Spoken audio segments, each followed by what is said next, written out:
পৃথিবীর সবচেয়ে বড় সোনার খনির সন্ধান মিলেছে চীনে। চীনের হুনান প্রদেশের পিংজিয়াং কাউন্টিতে আবিষ্কৃত হয়েছে পৃথিবীর সর্ববৃহৎ এই মজুদ।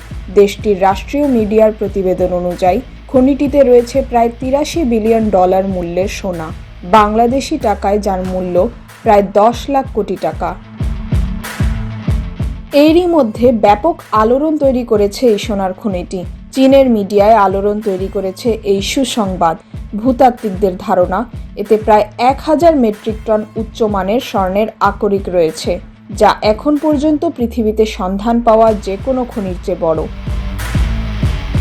পিংজিয়াংয়ে আবিষ্কৃত এই মজুদ দক্ষিণ আফ্রিকার ৯০০ মেট্রিক টনের সাউথ ডিপ খনিকে ছাড়িয়ে যাবে বলে ধারণা করা হচ্ছে।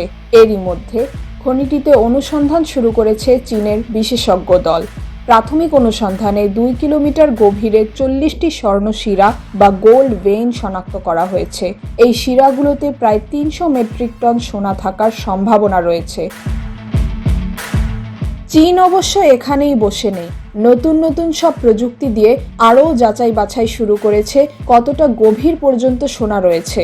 উন্নত 3D মডেলিং প্রযুক্তির মাধ্যমে ধারণা করা হচ্ছে ৩ কিলোমিটার গভীর পর্যন্ত বিশাল মজুদ লুকিয়ে থাকতে পারে। এখন পর্যন্ত বিশ্বের মোট স্বর্ণ উৎপাদনের ১০% যোগানদাতা চীন। এই আবিষ্কারের মাধ্যমে বিশ্ব অর্থনীতিতে তাদের আধিপত্য আরও শক্তিশালী হবে। বিশ্বজুড়ে স্বর্ণের দাম বাড়ার প্রেক্ষাপটে হুনানের এই নতুন মজুদ চীনকে আন্তর্জাতিক বাজারে অন্য এক অবস্থানে নিয়ে যাবে বলে বিশেষজ্ঞরা মনে করছেন।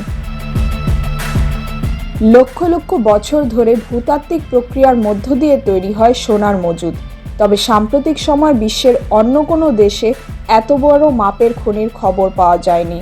অর্থনীতিবিদদের ধারণা, চীনের অর্থনৈতিক শক্তি বৃদ্ধিতে নতুন এই মজুদ যুগান্তকারী ভূমিকা রাখবে। তাহমিনা রহমান, হাফসা, ঢাকা ওয়েস্ট।